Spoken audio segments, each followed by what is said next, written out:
সময় সংবাদের সঙ্গে আছি আমি জাফর সাদিক। নির্বাচন কমিশন পুনর্গঠন প্রক্রিয়ায় রাজনৈতিক দলগুলোর সঙ্গে রাষ্ট্রপতির সংলাপে বিএনপি অংশগ্রহণ করবে না বলে জানিয়েছেন দলটির নীতি নির্ধারকরা। এমনকি বেগম জিয়ার বিদেশে চিকিৎসার জন্য রাষ্ট্রপতির সঙ্গে সংলাপে আবেদন জানানোর সুযোগ ভাবাটাও অর্থহীন বলছেন তারা। নির্দলীয় নিরপেক্ষ নির্বাচন ব্যবস্থা নিশ্চিত না হওয়া পর্যন্ত নির্বাচন কমিশন নিয়েও বিএনপি মাথা ঘামাচ্ছে না বলেও সাফ জানিয়ে দিয়েছেন দলটির নীতি নির্ধারকরা। আহমেদ সালেহিনের রিপোর্ট। বর্তমান নির্বাচন কমিশনের মেয়াদ শেষ হওয়ার আগে সার্চ কমিটির মাধ্যমে কমিশন পুনর্গঠন প্রক্রিয়ায় বিভিন্ন রাজনৈতিক দলের সঙ্গে সংলাপের আমন্ত্রণ জানিয়েছেন রাষ্ট্রপতি। আগামী 20 ডিসেম্বর শুরু হতে যাওয়া এই সংলাপে কারা অংশ নেবেন আর আমন্ত্রণই বা কারা পাবেন তার দিকেই এখন সবার দৃষ্টি। এমন অবস্থায় নির্দলীয় নিরপেক্ষ সরকারের অধীনে নির্বাচন ব্যবস্থা প্রতিষ্ঠার দাবিতে আন্দোলন করে আসা বিএনপি সংলাপে যাবে কিনা তা নিয়ে সব মহলে রয়েছে সংশয়। তবে বিএনপির নীতি নির্ধারকরা রাষ্ট্রপতির ডাকা সংলাপে এখনই যাচ্ছে না বলে সাফ জানিয়েছেন। কোনো সংলাপের ব্যাপারে আমরা এখন পর্যন্ত রাজি না আর কি, এখন পর্যন্ত যাচ্ছি না। এই নির্বাচন কমিশন যেটাই গঠন করেন না কেন সেটাও একতরফাই হবে, কাজে সেখান থেকে আমাদের আলোচনার যে কোনো লাভ নাই। জানি না, এই নিয়ে তো আমাদের আলোচনা হয় নাই। আমাদের আলোচনা যখন হবে, যাই হবে, এটা আমাদের মহাসচিব আপনাদেরকে জানিয়ে দেবেন। এখানে কোনো সুযোগের প্রয়োজন কি আছে?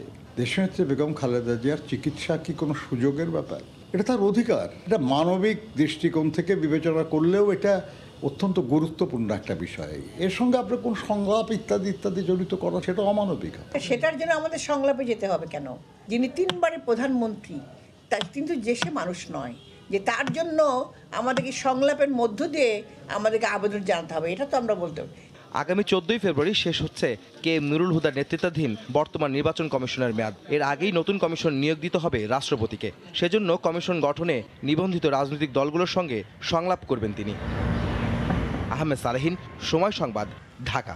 দেশে করোনার টিকাদান কার্যক্রম শুরুর 11 মাসের মাথায় ষাটোর্ধ্ব প্রবীণ জনগোষ্ঠী ও স্বাস্থ্য সেবায় নিয়োজিত ফ্রন্টলাইনাররা পেতে যাচ্ছেন বুস্টার ডোজ।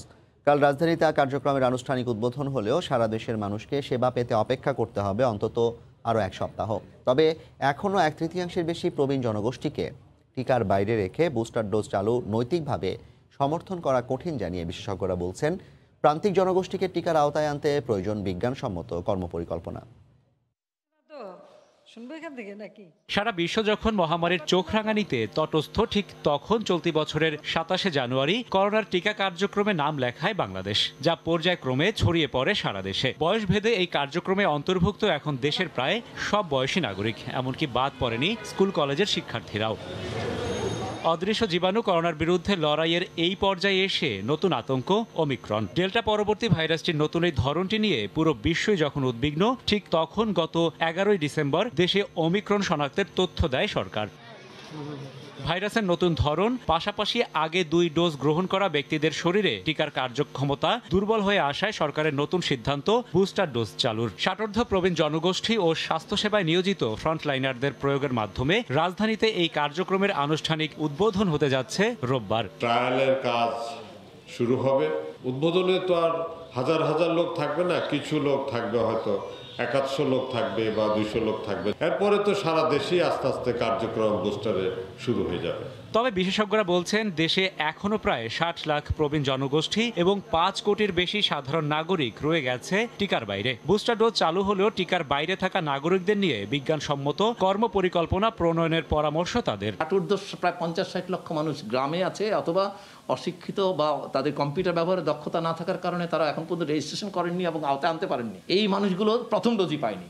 বুস্টারকে নৈতিকভাবে সিদ্ধ করতে হলে এই 60 লক্ষ মানুষকে এই নেটওয়ার্কের আওতায় আনতে হবে স্বল্পতম সময়। টিকা করোনার বিস্তার ঠেকাতে পারে না জানিয়ে টিকা গ্রহণ করলেও করোনা প্রতিরোধে সবাইকে মাস্ক পরা সহ স্বাস্থ্যবিধি মানার পরামর্শ বিশেষজ্ঞদের।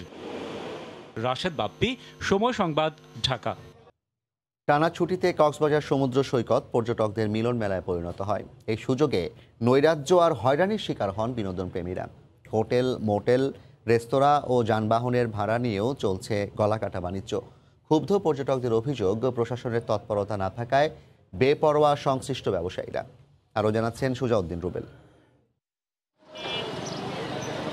সৈকতের লাবণী পয়েন্টের মোড়ে অবস্থান হোটেল কল্লোলের। হোটেলের দ্বিতীয় তলায় রয়েছে কারসুন্দি রেস্তোরাঁ, তাই বাইরের কোনো খাবার নিতে পারবেন না হোটেলের অতিথিরা। যদি কোনো পর্যটক বাইরের খাবার নিয়ে প্রবেশ করেন তাহলে সঙ্গে সঙ্গে খাবার সহ পর্যটককে বের করে দেন দায়িত্বরত দারোয়ান। এটাই বাস্তবতা, যা শুক্রবার দুপুরে ধরা পড়ে সময় সংবাদের ক্যামেরায়। হোটেলেও মনে করেন যে ডবল দিতেছি, আবার খাওয়ানো ডবল।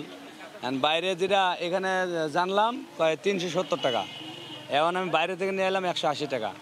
শুধু এই হোটেল বা রেস্তোরাঁ নয়, টানা ছুটিতে সৈকত শহর ভ্রমণে আসা মানুষ পথে পথে ভোগান্তি ও হয়রানির শিকার হচ্ছেন। স্বাভাবিক সময়ের চেয়ে কয়েক গুণ বেশি টাকায় হোটেল কক্ষ ভাড়া নিতে বাধ্য হচ্ছেন। শুধু তাই নয়, রেস্তোরাঁয় খাবারের দাম ও যানবাহনের ভাড়া নেওয়া হচ্ছে মাত্রা অতিরিক্ত।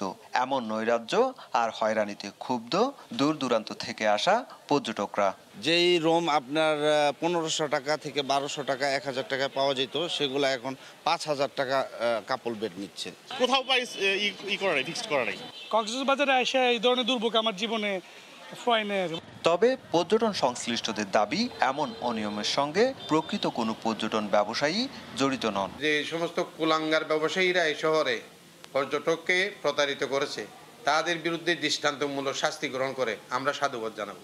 আর জেলা প্রশাসন গদবাঁধা বক্তব্য দিয়ে দায়িত্ব সারছেন। যৌক্তিক পর্যায়ে রাখতে জেলা প্রশাসন কাজ করছে এবং যেখানে অসঙ্গতি পাবো সেগুলি আমরা আইনের আওতায় নিয়ে আসবো।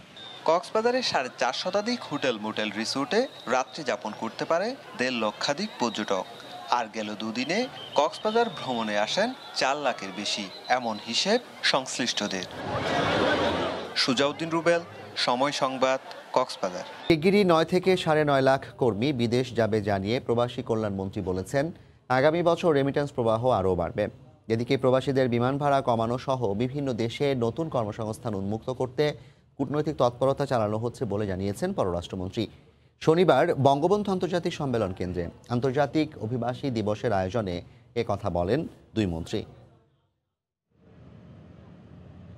একটু আর্থিক সচ্ছলতার জন্য দেশ স্বজন ছেড়ে প্রবাসে যাচ্ছেন লাখো বাংলাদেশি। তাদের শ্রমে ঘামে পাঠানো রেকর্ড রেমিটেন্সে সচল থাকছে দেশের অর্থনীতি। তাদের অবদানের স্বীকৃতি দিতে আন্তর্জাতিক অভিবাসী দিবসে এক অনুষ্ঠানের আয়োজন করে প্রবাসী কল্যাণ ও বৈদেশিক কর্মসংস্থান মন্ত্রণালয়। শতবর্ষে জাতির পিতা, সুবর্ণে স্বাধীনতা, অভিবাসনে মানব মর্যাদা ও নৈতিকতা প্রতিপাদ্যে এদিন প্রবাসীদের মেধাবী সন্তানকে শিক্ষাবৃত্তি ও প্রবাসী সিআইপিদের পুরস্কৃত করা হয়।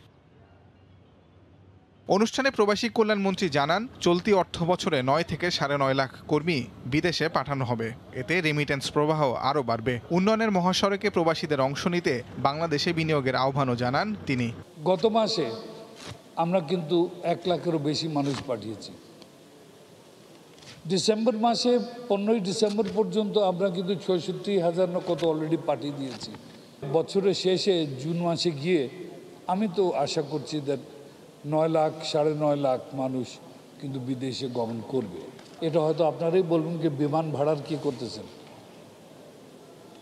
আমরা কিন্তু এটা নিয়ে অনেক পদক্ষেপ নিয়েছি, অনেক পর্যায়ে কথা হয়েছে। ইভেন 2 দিন আগেও আমার মাননীয় প্রতিমন্ত্রীর সাথে কথা হয়েছে।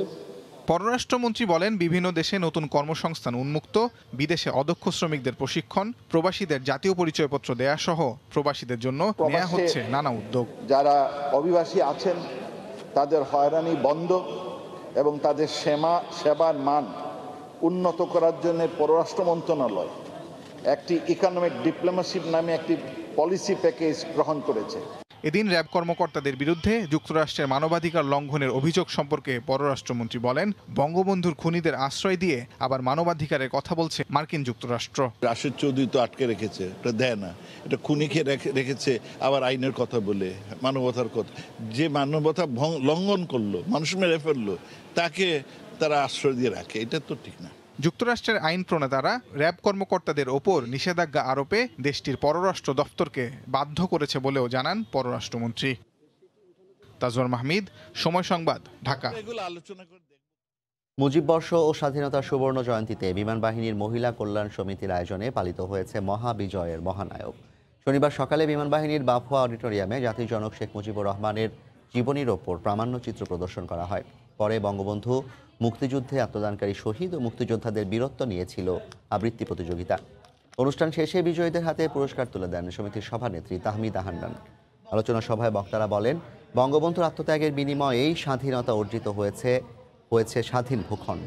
নিউজিল্যান্ডের কঠোর কোয়ারেন্টাইন ইস্যুতে জটিলতা বাড়ছে টাইগার কিউই সিরিজ নিয়ে। টেস্ট চ্যাম্পিয়নশিপের আওতায় হওয়ায় আপাতত সিরিজ বাতিল করে ক্রিকেটারদের দেশে ফিরিয়ে আনার কথা ভাবছে না বিসিবি। তবে 21শে ডিসেম্বরের পর আবারও কোয়ারেন্টাইনের সময়সীমা বাড়ালে সিরিজ নিয়ে নতুন করে ভাববে বোর্ড, জানিয়েছেন বিসিবি প্রেসিডেন্ট নাজমুল হাসান পাপন। এদিকে এই ইস্যুতে নির্ধারিত সময়ে বিপিএল শুরু করা নিয়েও দ্বিধাদ্বন্দ্বে রয়েছে বোর্ড। নিরুত্তাপ হোম অফ ক্রিকেটে হঠাৎই গুমোট আবহাওয়া। কোয়ারেন্টাইন ইস্যুতে নিউজিল্যান্ডের দফায় দফায় মতবদল, আর তাতেই ত্যক্ত বিরক্ত ক্রিকেটাররা। টানা বায়োবা বলে অনেকেই চাইছেন দেশে ফিরতে, তবে বাস্তবতার নিরিখে কি বলে এ নিয়ে পরিচালকদের সঙ্গে জরুরি সভায় বিসিবি সভাপতি। প্রায় ঘন্টা দুয়েকের বৈঠক শেষে আপাতত সিরিজ হওয়ার ব্যাপারেই আসলো সিদ্ধান্ত। তবে 21 ডিসেম্বরের পরে আবারও নিউজিল্যান্ড কোয়ারেন্টাইনের সময়সীমা বাড়ালে ভিন্ন পথেই হাঁটবে বাংলাদেশ। অনেক প্লেয়াররা চিন্তা করছিল যে চলে আসা যায় কিনা, সিরিজটা বাদ দেওয়া যায় কিনা। আসলে এটার কোনো সুযোগ নেই। 21 তারিখের পরে যদি আবার এক্সটেন্ড করে তাদের কোয়ারেন্টাইন, তখন আমরা ওদের সাথে আলোচনায় যেতে পারবো, ওদের বোর্ডের সাথে, যে কি করা যায়। শেষ পর্যন্ত যদি সিরিজটা হয়ও, তবে প্রস্তুতি ম্যাচ সহ আসতে পারে আপডেট সূচি। তবে সেখানেও আছে জটিলতা, কারণ সামনের ব্যস্ত শিডিউলের সঙ্গে তা হবে সাংঘর্ষিক। আর সিরিজ বাতিল হলে এই মুহূর্তে দলকে ফিরিয়ে আনাও হবে চ্যালেঞ্জিং। সব মিলিয়ে যেন উভয় সংকটে বিসিবি। দুটা প্র্যাকটিস ম্যাচ ছিল, একটা তো হবেই, 28 তারিখে যে ছিল এটা তো হবেই যদি 21 তারিখে তারা ছাড়া পায়। তার চেষ্টা করছি যে আরেকটা প্র্যাকটিস ম্যাচও ইনক্লুড করা যায় কিনা। ফেরাই আনা তো সম্ভব না, কিভাবে আনবেন? আপনার কি মনে হয় নিউজিল্যান্ড গভর্নমেন্ট ওমিক্রনের সাথে কন্ট্রাক্ট আছে, এইসব লোকদেরকে বেরোতে দিবে ওদের এয়ারপোর্টে যেতে দিবে? এমন কোনো এয়ারক্রাফট আছে যেটা আনবে ওদেরকে? একটা হতে পারে যারা ওখানে আছে ওদেরকে বাদ দিয়ে বিপিএল চালু হয়ে যাবে। যারা ওখানে আছে ওখান থেকে আসার পরে ওদেরকে ব্রেক দেওয়া হবে 2-4 দিন। আরেকটা হতে পারে 3টা ভেন্যুর জন্য আমাদের 6 দিন ট্রাভেলিং আছে, হয়তো ভেন্যু একটা কমালে তো আমরা 2 দিন সেভ করতে পারি।